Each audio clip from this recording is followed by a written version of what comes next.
Ini kisah raya cikgu saya. Boleh jadi cerita yang sama dengan cikgu-cikgu di seluruh dunia. Walau jari mengira cuti, tapi dalam kepala bersusun kerja perlu selesai sebelum OOTD raya nanti.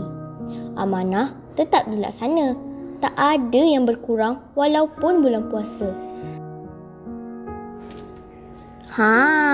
Lihat ni. Makanan RMT tetap perlu diberi.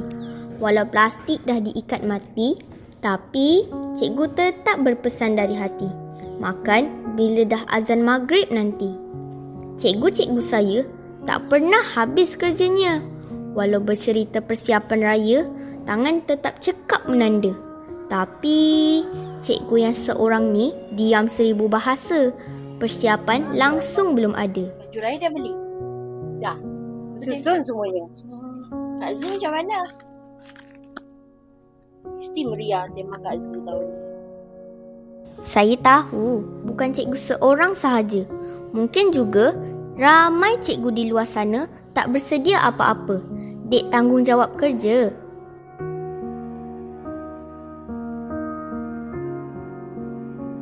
Balik rumah, tengok kanan, kiri, rasa nak buat semua sambil berlari. Heish.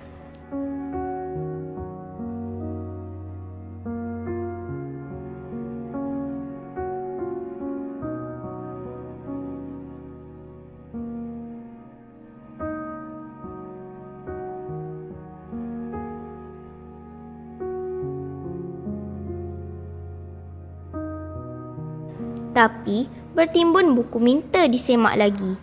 Balang-balang kuih ditolak tepi. Cikgu tetap utamakan tugas hakiki.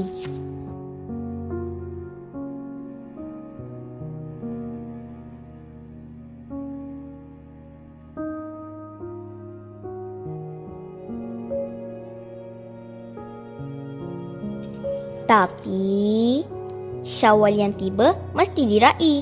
Walau cikgu tak minta dihargai, ingatan dari anak-anak murid menceriakan hati.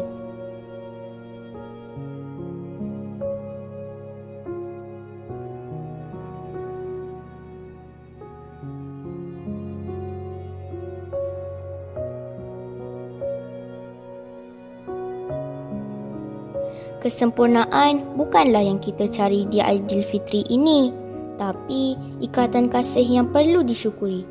Selamat Hari Raya cikgu-cikgu. Maaf zahir dan batin.